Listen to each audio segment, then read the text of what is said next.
I don't get why astronomers are so excited about catching something that smacked into Jupiter.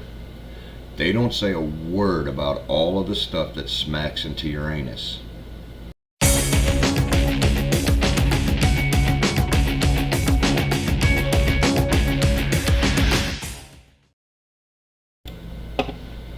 Welcome to the Opinionated Prepper. I'm Steve, and I have the humor of a 9-year-old. I'm sorry. Every time I see an article about a planet or space in general, I have to make a joke about Uranus. I call myself the Oracle of Uranus for different things. How are you guys doing today? This is like take 142, and I'm not getting very far. And it's not because it's hard to talk about, it's because there's so much to talk about. But I want to leave you guys engaged, and I don't want to just ramble on about this and that. So how about you do me a favor, give me a like, subscribe, thumbs up, share, do whatever. Leave a comment below, because even though I'm new to this, apparently the algorithm likes discourse, shows you're interested. So do me a favor and do one of those things. I'm trying to tone stuff down, and I'm trying to make it enjoyable for you, so I'm not wasting your time, and you don't crucify me because I'm wasting your time. I was going to talk today about news, blah blah blah. You know, there's nothing different. M&T Bank, blah blah blah. Wells Fargo, blah blah blah. Green Dot, yada yada. There's a little article about a backroom dealing in secret with Russia and Egypt, and them buying 500,000 tons of grain, which, if you get into a debt 2030 and you hear that he believes that, you know, Africa, the arid regions, all the coups that are taking place right around in that area, once stuff starts to kick off with grand solar minimum, that's going to be the place to watch, because that'll be an emerging agricultural economy right there. You know, so you can read a little bit into it. It's kind of like BRICS is hedging their bets. So it's something to watch out for. Haven't heard anybody talking about that yet. So I feel free to talk about that. Keep an eye on that. You know, watching the Economic Ninja, and if you don't subscribe to him, I suggest you subscribe. He's funny. He has good information, and he knows what he's talking about. I think he knows what he's talking about because I agree with him, and I know what I'm talking about. So the last video he put out today, this, I have skin in the game. You know, it's about a person that likes to dress up as an opposite person, that was a 5th grade teacher in Oklahoma, got arrested for having things on the computer and watching things with people that were too young to consent, that he shouldn't have had, and he got arrested. But then a loophole, and a judge got him free. But instead of saying you are no longer allowed to be around these tender age children, he transferred, and they made him principal of another Oklahoma school. And it sickens me.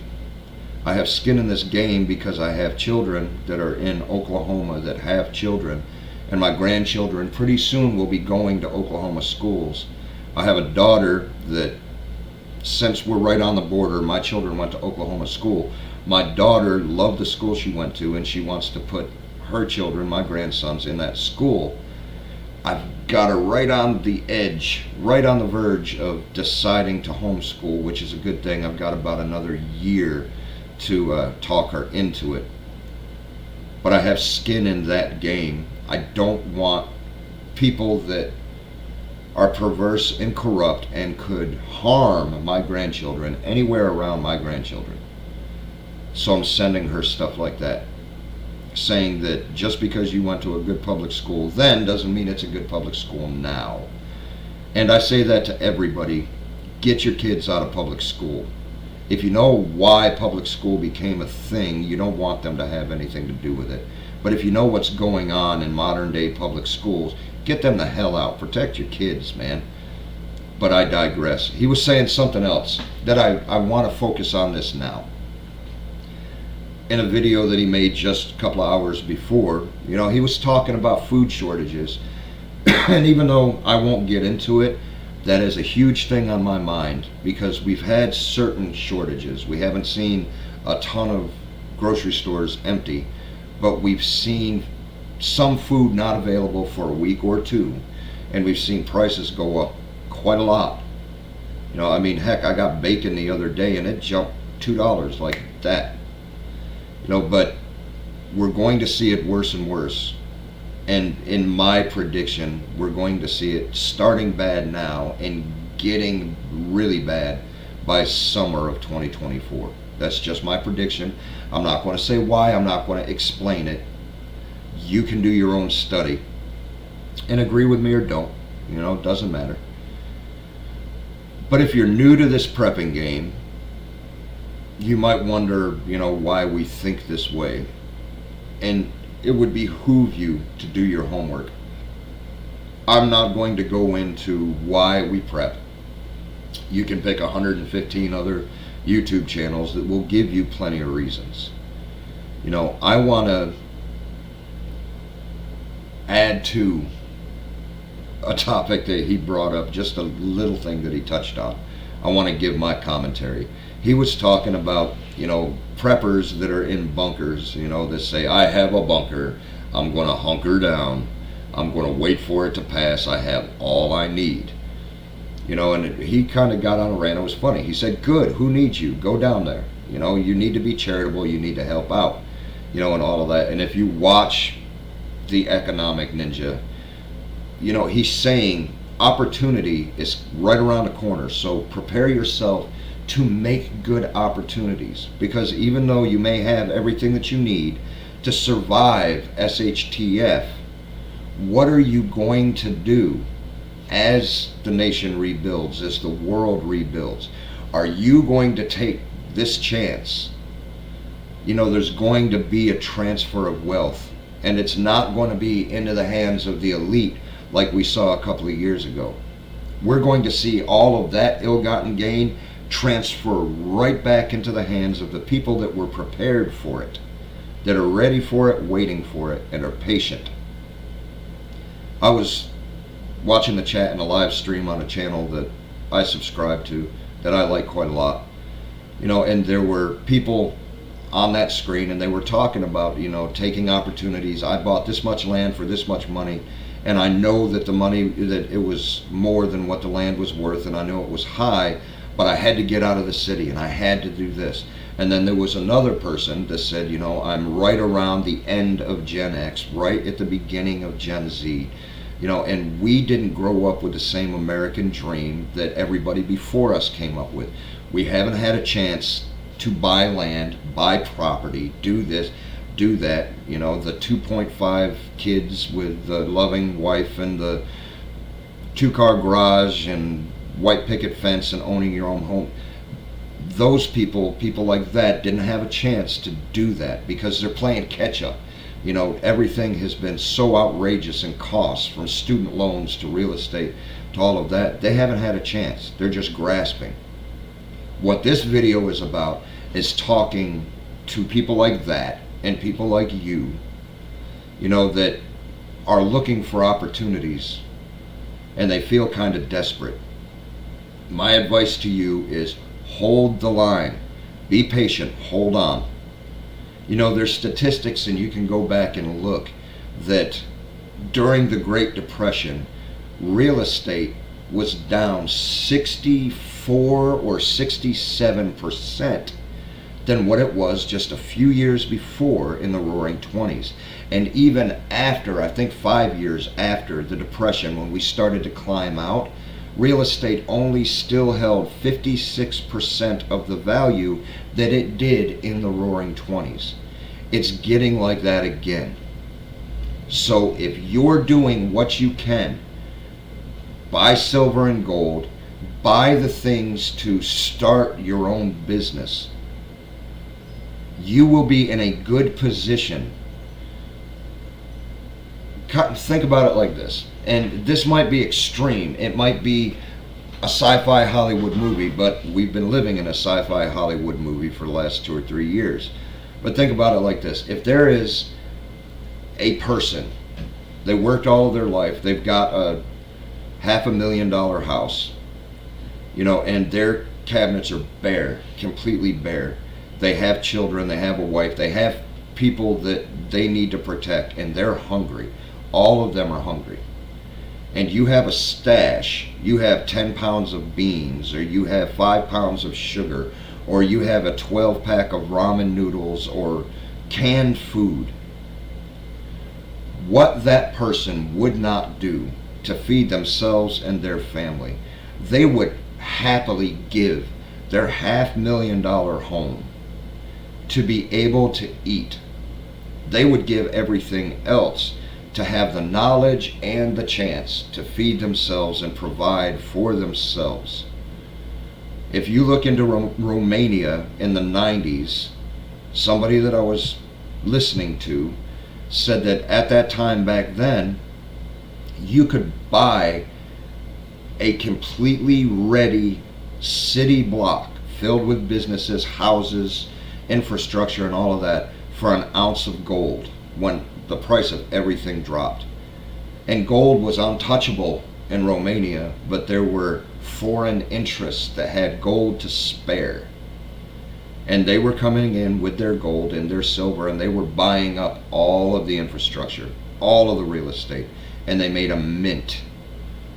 A lot of preppers will look down on people that stack silver and gold, and they'll say, well, you can't eat silver and gold. Well, no, but I could buy the stuff to eat. Because people are going to be desperate, and they're going to barter with what they need, but they're also going to barter with silver and gold, because silver and gold has always been a thing. This isn't going to be a complete and utter collapse. I mean, yes, to a point. It's going to be like nothing that we've seen, but I see it more as one of those sci-fi movies where you have this area right here, 150-mile long wall city, should you say, where all of the technology and all of the hydroponics and all of the aquaponics and all of the elite stuff in life is. And then you have the outcasts and the outlaws that live in a wasteland and blah, blah, blah. And all of these people use the resources of these people. That's really the way that I see it. But it's going to take a while for all of this, and there's going to be more of us in the wasteland than there is of the elite people. And middle income are going to be caught right in that. There's going to be people that are looking to sell everything that they have just so they can survive. Look at pawn shops now. They're taking very expensive stuff that meant a lot to them. That's why they bought it, right? And they're selling it for pennies on the dollar at pawn shops. And pawn shops can name their price. They can mark it up 1,000%. And people are buying that because it's still cheaper than going to a store right now. And we haven't even started the bad times yet.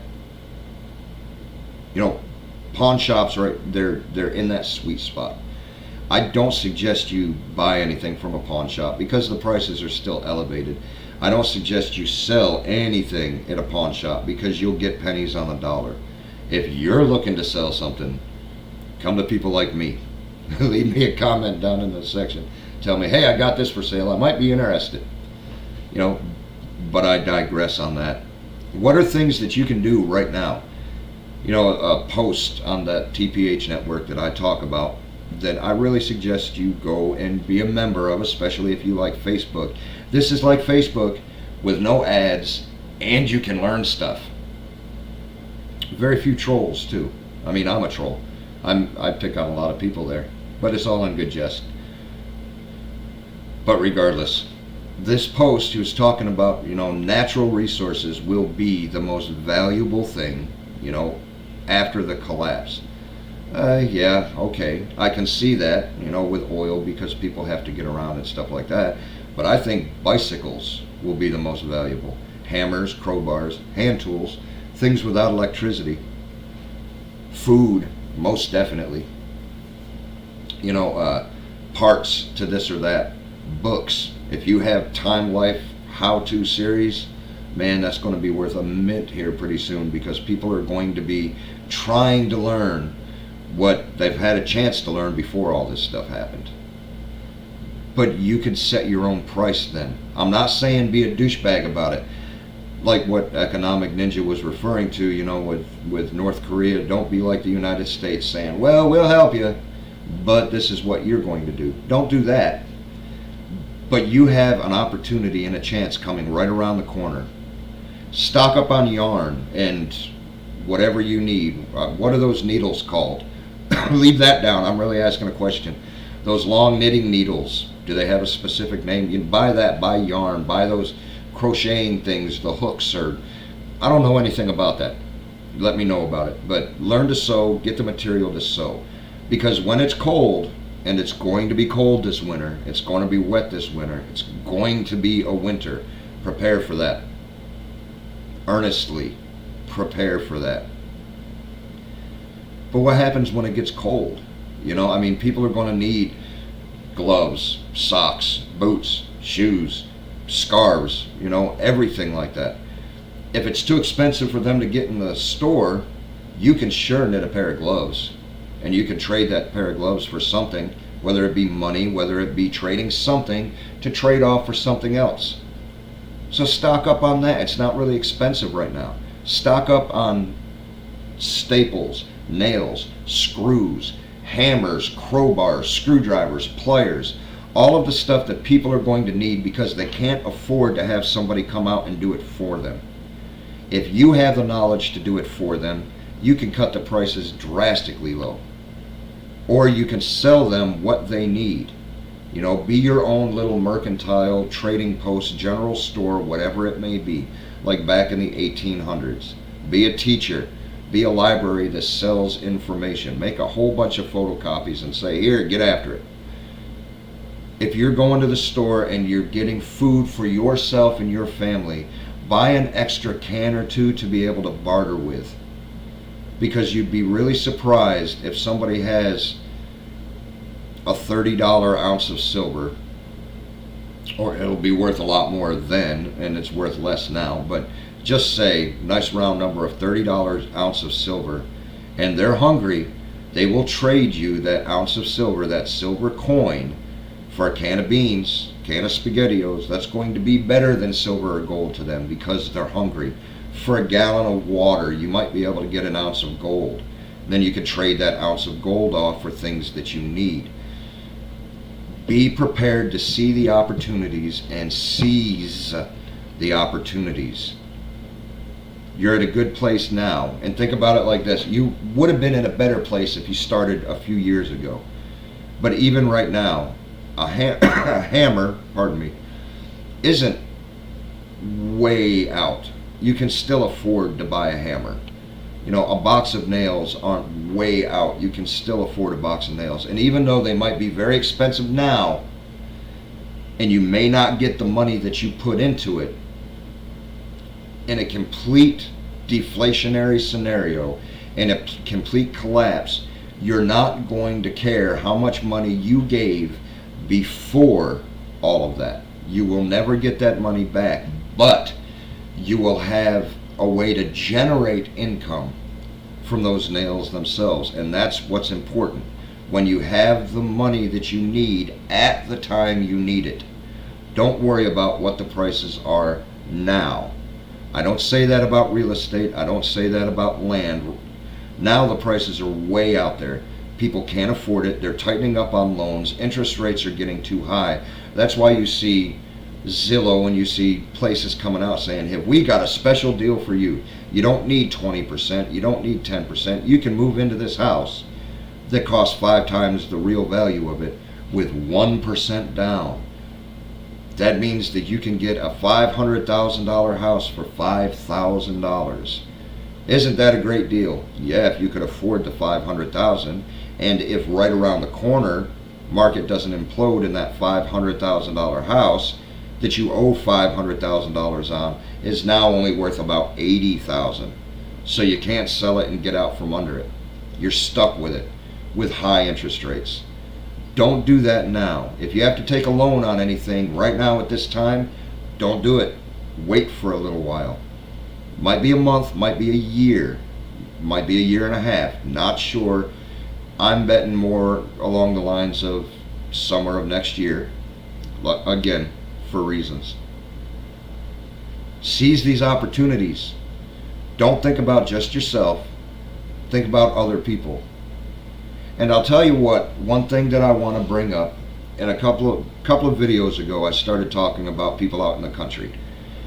Because even though most are sensible, some people want to act a little holier than thou, and they want to say, well, I don't have to worry about what's going on in the cities like you people because I'm out in the country. What I'm telling you is you're the target. You have to worry a whole lot more than I do. I'm not in a big city. I'm not even really in a medium-sized city. I'm in a small city in the grand scheme of things. You know, but I have next door neighbors and all that, and I have to worry about this and that and the other thing. But all of the neighbors and all of the people are going to be looking to flee in mass exodus from my area to your area. Everyone is going to be of one accord with a collective consciousness of we need to escape the cities and we need to go to the countries. We're hungry and we need to go to where the farms are. They're coming for a neighborhood near you. You may have 3, 4, 5, 6 people in your family and they're all well trained, and you have motion sensors and you have alarms and everything to trip, and they're on battery backup so you'll still get notifications and all that. Good. You can stop one person, you can stop 5 people. What happens when a herd like the Walking Dead of city folk that are hungry come to your house? You're not going to be able to hold them off. What happens if only 20 or 30 come to your house? What happens if 15 come to your house? Not going to be able to hold them off. And they're going to trample your house like a swarm of locusts. If you have land, might I suggest, if you have anything over 10, 15, 20 acres, if you have expendable land, might I suggest you get with somebody that's of the same like mind that wants to get out of the cities, that they don't care if they're having to live in a tent, they don't give a flip, they want to go out. Give them 1/8 of an acre, give them 1/4 of an acre. Don't sign it over to them. Let them be like sharecroppers. Let them pitch a tent, let them build a small cabin, let them do something, and give them enough land to be able to farm, cultivate, maybe have 1 or 2 head of livestock, something like that. You know, don't even worry too much about paying the rent or anything. I mean, you can charge them whatever, but cordon off a little bit of your area. Let 3 or 4 or 5 or maybe 6 people that are like-minded that you get along with have a little bit of land way off away from you. Let them have a little bit of their dream, because now they have an interest in protecting your land. They have an interest in protecting you because now you have become a friend to them. They trust you. You have done them a solid. So they will back you up when you need it. And it's a whole lot better to have 4, 5, 6, 7 families of 4, 5, 6 than it is just to have one. And if you say, I'm good, I have neighbors 1.5 miles away from me and I don't have to hear anything about them, but we're still connected by radio, and if anything bad happens I can get a hold of them. Yeah, they still have to travel that 1.5 miles, 2 miles, and they might show up there a little bit too late.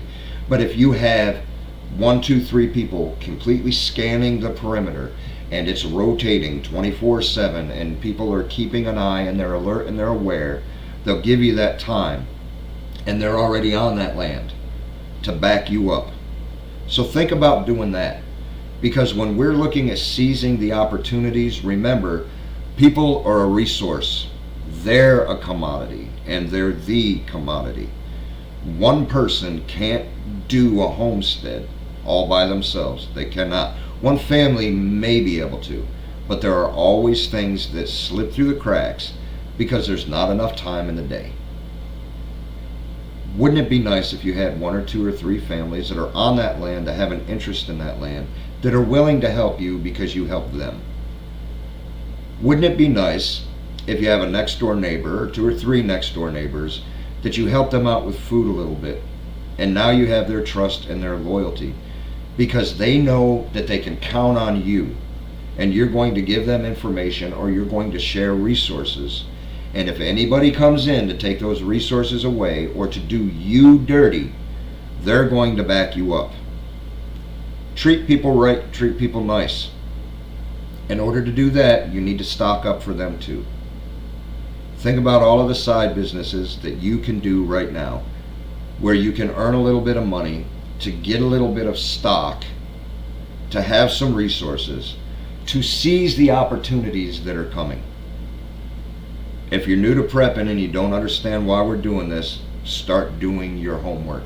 You're going to see that it's a nightmare, and it's a lot worse than what most people are admitting to. We'll put it like that. Things are getting kind of bad, ladies and gentlemen. If you have any ideas, if you have anything that would help anybody out, do me a favor and leave them down in the comments. If you'd like me to give my opinion, since it's the Opinionated Prepper, or to talk about something that might be bothering you, and you don't have a platform, or the platform that you have might be inundated with so many people that you don't think your voice is really going to be heard, leave me an email, aholequestions@gmail.com. You know, A as in a hole. You people that know. You people that don't, look it up, you'll get a chuckle. But God willing, we'll see you tomorrow.